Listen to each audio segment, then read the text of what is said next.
এই মামলার দৃশ্য এখানে ওর যে ঘটনাটা, এটা সবার জন্য অত্যন্ত বেদনাদায়ক ছিল। সবাই প্রচন্ড ক্ষুব্ধ ছিল ব্যাপারটা নিয়ে। তবে আপনাদের কয়েকটা জিনিস খুব স্পষ্টভাবে বলে আপনারা মনে রাখবেন, এই মামলাটা তদন্তাধীন অবস্থায় রয়েছে, তদন্ত কার্যক্রমের মধ্যে রয়েছে। যেই মামলা তদন্তের মধ্যে থাকে সেই মামলার ক্ষেত্রে ফাইনাল রিপোর্ট দেওয়া বা এই ধরনের পদক্ষেপ নেওয়ার অধিকার শুধুমাত্র পুলিশ বা স্বরাষ্ট্র মন্ত্রণালয় রয়েছে। যদি একটা মামলা চার্জশিট হয়ে যায় শুধুমাত্র তখন এখানে আইন মন্ত্রণালয়ের মামলা প্রত্যাহার করার এখতিয়ার বা সুযোগ থাকে আর কি। তো আমরা যখন এই জুলাই হত্যাকাণ্ড, জুলাই গণ অভ্যুত্থানকালে ছাত্র জনতার বিরুদ্ধে ফ্যাসিস্ট আওয়ামী লীগ সরকার যে সমস্ত ষড়যন্ত্রমূলক এবং মিথ্যা বানোয়াট মামলা করেছিল, আমি আমার দায়িত্ব নেওয়ার পরপরই তখন যে স্বরাষ্ট্রমন্ত্রী ছিলেন, তৎক্ষণকার যে আইজিপি ছিলেন, ওনাদের সাথে বৈঠক করে রিকোয়েস্ট করেছিলাম এই মামলাগুলোর ক্ষেত্রে তাড়াতাড়ি যেন নিষ্পত্তি করার ব্যবস্থা নেওয়া হয়। সেটা অনুযায়ী ওনারা সব মামলার ফাইনাল রিপোর্ট দিয়েছে বলে আমরা জেনেছিলাম, কিন্তু আমাদেরকে বলেছিল অল্প কিছু, পরবর্তীকালে আমাদের জানিয়েছিল অল্প কিছু মামলা এখনো রয়ে গেছে যেগুলো হত্যা মামলা রিলেটেড। এবং এইরকম একটা মামলা, ফায়েজের মামলা, কালকে আমি খবর নিলাম ফায়েজের মামলাটা এরকম একটা মামলা, এবং এখানে 2 জন আসামি তারা 164 স্টেটমেন্ট দিয়েছিল। তো আমি খবর নিয়ে জানলাম ওনারা যদি 164 এই স্টেটমেন্টটা রিট্র্যাক্ট না করে তাহলে এই মামলাটার নিষ্পত্তি বা ফাইনাল রিপোর্ট দেওয়া খুবই দুষ্কর, এবং এটা সম্পূর্ণভাবে পুলিশের এবং স্বরাষ্ট্র মন্ত্রণালয়ের এখতিয়ারাধীন বিষয়।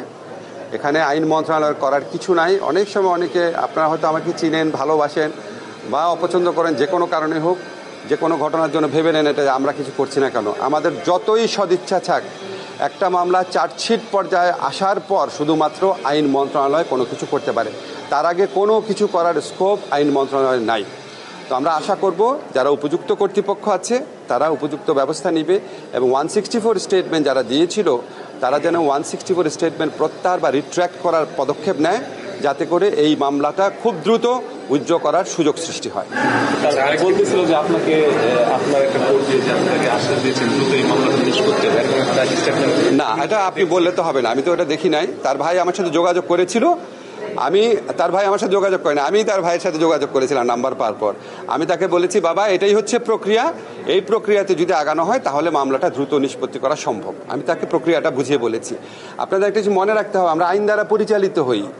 একটা আইনের বাইরে যেটা বাণিজ্য মন্ত্রণালয়ের কাজ সেটা আইন মন্ত্রণালয় করতে পারবে না, যেটা শিক্ষা মন্ত্রণালয়ের কাজ সেটা স্বরাষ্ট্র মন্ত্রণালয় করতে পারবে না, যেটা পররাষ্ট্র মন্ত্রণালয়ের কাজ সেটা মৎস্য মন্ত্রণালয় করতে পারবে না। এটা তো সবার বোঝার কথা।